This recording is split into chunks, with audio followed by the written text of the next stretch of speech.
Hello everyone, I am नवीन कुमार। और यहाँ पर एक कंपनी है जिसका नाम आप लोग देख पा रहे हैं स्क्रीन के ऊपर में, Johnson controls Hitachi air conditioning India limited. ये जो पर्टिकुलर कंपनी है जिसका स्टॉक कोड है JCHAC। इसका जो आज के दिन पूरी कंपनी का जो भाव चल रहा है, प्राइस चल रहा है, वो 4700 करोड़ रुपए के आसपास में कंपनी की पूरी वैल्यू चल रही है। अब ये कंपनी आज के दिन क्या है, इसमें ओपन ऑफर आया है। ओपन ऑफर किस बात का है कि जिस भी भाइयों के पास में इस पर्टिकुलर कंपनी के शेयर्स हैं, वो अपने शेयर्स बेच सकते हैं और उनके जो शेयर्स हैं यहाँ पर खरीदे जा रहे हैं। अब किस प्राइस के ऊपर में खरीदे जा रहे हैं उसकी अगर इन्फॉर्मेशन हम लोग यहाँ पे चेक करना चाहें तो यहाँ पर देखने को मिल रहा है कि लगभग 1700, लगभग कितना 1700, सॉरी 1762 रुपए के आसपास में इसका प्राइस लगाया गया है। राइट। और आज के दिन इस कंपनी का जो भाव चल रहा है पर शेयर के हिसाब से वो चल रहा है 1722। यहाँ पर एक प्रीमियम जो कि लगभग 1731 सौ लगभग 3% के आसपास का प्रीमियम के ऊपर में यहाँ पर स्टॉक जो है खरीदे जा रहे हैं। अब ये खरीद कौन रहा है, तो यहाँ पर इस चीज़ को समझने से पहले हमें थोड़ा सा समझना पड़ेगा ये कंपनी है क्या। राइट। तो अभी इस वीडियो थ्रू हम लोग ये भी समझने की कोशिश करेंगे कि इस कंपनी के अंदर में आज में हमें इन्वेस्ट करना चाहिए इस ओपन ऑफर से पहले, या फिर इस ओपन ऑफर में हमें पार्टिसिपेट करना भी चाहिए या नहीं करना चाहिए, फ्यूचर का प्रोस्पेक्ट क्या निकल के आता है। तो आप इस स्टोरी को समझेंगे तो आप शायद थोड़ा बहुत अंदाजा खुद भी लगा लेंगे। राइट। तो यहाँ पे जो जॉनसन कंट्रोल्स हिटाची, जो अब यहाँ पे हम लोग सब जानते हैं कि हिटाची जो कंपनी है वो एक जापानीज काफी बड़ी कंपनी है जिसके अंदर आज लगभग 2.5 लाख लोग काम करते हैं। बहुत बड़ा कॉन्ग्लोमरेट है जिसका बहुत all over the world products बिकते हैं। राइट। अब इस पर्टिकुलर कंपनी, ये जो जॉनसन कंट्रोल, अब जॉनसन और हिटाची दोनों कंपनियों ने मिलकर के एक जॉइंट वेंचर खोला था। मतलब दोनों ने मिलकर एक नई कंपनी खोली थी जिसको हम बोलते हैं AC बनाने का काम उन्होंने शुरू किया था, एयर कंडीशनिंग वगैरह। राइट। जिसमें रेफ्रिजरेशन वगैरह सब कुछ आता है जो कि एयर कंडीशनिंग का ही पार्ट होते हैं वो सब भी। राइट।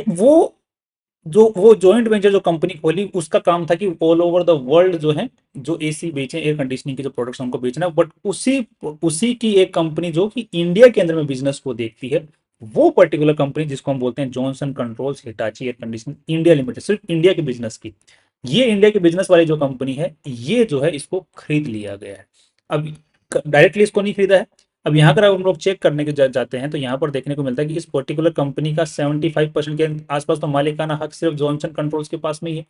राइट। तो अब ये कंपनी किस तरीके से बिक गई, तो यहाँ पर इनडायरेक्ट कंट्रोल यहाँ पर खरीदा गया है। इनडायरेक्ट किस तरीके से, तो इस पिक्चर के अंदर में आप लोगों को समझ में आ रहा होगा कि JCH जो कि मेन कंपनी है, जो कि जॉइंट वेंचर खोला गया था, जो कि Johnson controls Hitachi. Right. And उसको बाद में ये जो कंपनी थी इसके नीचे एक नई कंपनी आई थी JCHC, जो कि जर्सी की कंपनी है, जर्सी। राइट। उसके बाद में एक नीचे कंपनी आती है यूके की कंपनी, यूके की कंपनी के नीचे आती है इंडिया वाली कंपनी, और उसके नीचे फिर एक कंपनी आती है जॉनसन कंट्रोल्स हिटाची जिसकी हम बात कर रहे हैं। तो अल्टीमेटली जो बॉस्क है, बॉस्क कौन सी कंपनी है, ये एक जर्मन कंपनी है। राइट। और जो हिटाची है वो जापानीज कंपनी है। अब जर्मन कंपनी ने क्या कर लिया, इस JCH जो ये जॉइंट वेंचर था इसको पूरा का पूरा खरीद लिया, दोनों से, हिटाची से भी खरीद लिया और जॉनसन से भी खरीद लिया। तो क्योंकि पहले क्या था, जॉनसन के पास में 60% मालिकाना हक था, पर वो जो जो हिटाची थी उसके पास में 40% मालिकाना हक था, तो दोनों से पूरा का पूरा खरीद लिया। तो अब 100% मालिक कौन बन गया, बॉस्क बन गया। तो अब जैसे इस कंपनी को खरीद लिया तो डायरेक्टली इन्होंने क्या कर लिया, जॉनसन कंट्रोल जो ये वाली कंपनी है, इंडिया वाली जो कंपनी है, इसको भी खरीद लिया। तो एज पर सेबी रूल, अगर इनडायरेक्ट कंट्रोल भी मोर देन 26% के आसपास में जाता है किसी और के पास में, तो आपको एक ओपन ऑफर पब्लिक को देना पड़ेगा। तो यहाँ पर बॉस्क ग्रुप ने ओपन ऑफर दिया है, जिस भी भाई के पास में इस कंपनी के शेयर्स हैं वो अपने शेयर्स बेच सकता है। बाकी ये जो ओपन ऑफर का किस तरीके से गेम चलता है, इसका मैंने एक अलग से वीडियो बनाया हुआ है जिसको आप लोग डिस्क्रिप्शन में उसको उस वीडियो का एक लिंक दिया हुआ, उसको आप लोग चेकआउट कर सकते हैं, so that we can have a clear understanding what open offer and how this goes. Right. So अब ये जो कंपनी है जो कि जॉनसन कंट्रोल्स हिटाची ग्रुप, और या फिर जॉनसन ग्रुप की जो वो मेन कंपनी जो कि एयर कंडीशनिंग का काम करती है, वो बॉस ग्रुप की हो गई। अब बॉस ग्रुप अपने आप में हम लोग सब जानते हैं कि बॉस ग्रुप अपने जो प्रोडक्ट्स हैं वो प्रीमियम पे बेचता है, और उसके जो प्रोडक्ट्स की जो क्वालिटी होती है वो प्रीमियम डिजर्व भी करती है। तो अब आने वाले टाइम के अंदर में जो हिटाची के जो प्रोडक्ट्स हैं वो बॉस के नाम से बिकना चालू होंगे, जिसकी वजह से कंपनी को एक अलग से सोर्स ऑफ रेवेन्यू मिलने वाला है, extra premium source of revenue मिलने वाला है। राइट। तो अब इंडिया के अंदर में हिटाची की जगह बॉस्क हिटाची मिलने का वाला, जो प्रोडक्ट्स हैं वो बिकने वाले हैं। तो अब जो एक पूरा गेम है जो पलट सकता है इस पूरी इंडस्ट्री के अंदर में, जो रेवेन्यू जनरेशन है या फिर जो एसीज बिक सकती हैं वो हाई लेवल मार्जिन के ऊपर में बिक सकती हैं, जिसकी वजह से इस पर्टिकुलर कंपनी का जो रेवेन्यू है वो आने वाले टाइम में बढ़ सकता है। अब यहाँ पे आज के दिन देखने को मिल रहा है लगभग ग्रोथ काफी अच्छी खासी इस कंपनी में ऑलरेडी देखने को मिल रही है, बट बॉस का नाम जुड़ने के बाद में इसकी जो ग्रोथ है उसके ऊपर में और चार चांद लग सकते हैं। राइट।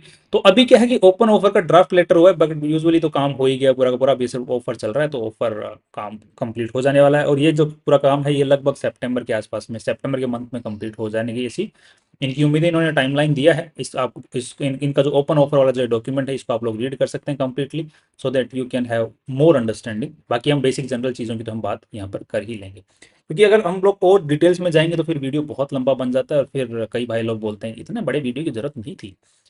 बात तो सही है। नेक्स्ट यहाँ पर अब आज के दिन अगर इसकी कंपनी को हम लोग चेक करते हैं तो लगभग 59 करोड़ का आसपास का नेट प्रॉफिट जनरेट किया, जो कि अगर हम लोग क्वार्टरली बेसिस के बारे में चेक करते हैं तो ये यूजुअली अगर पूरे साल का देखा जाए तो लगभग 6-7% के आसपास का ऑपरेटिंग प्रॉफिट निकाल लेती है। और उसके बाद में अगर देखा जाए तो नेट प्रॉफिट भी ठीक ठाक निकाल लेती है। बट अब बॉस का नाम जुड़ने के बाद में अब वो उनका कंट्रोल जो पूरा मैनेजमेंट है वो चेंज हो जाएगा, जिसकी वजह से अब इसका जो रेवेन्यू के इंक्रीज होने के और ऑपरेटिंग प्रॉफिट के इंक्रीज होने के चांसेस बढ़ेंगे, because of the premium of the revenue.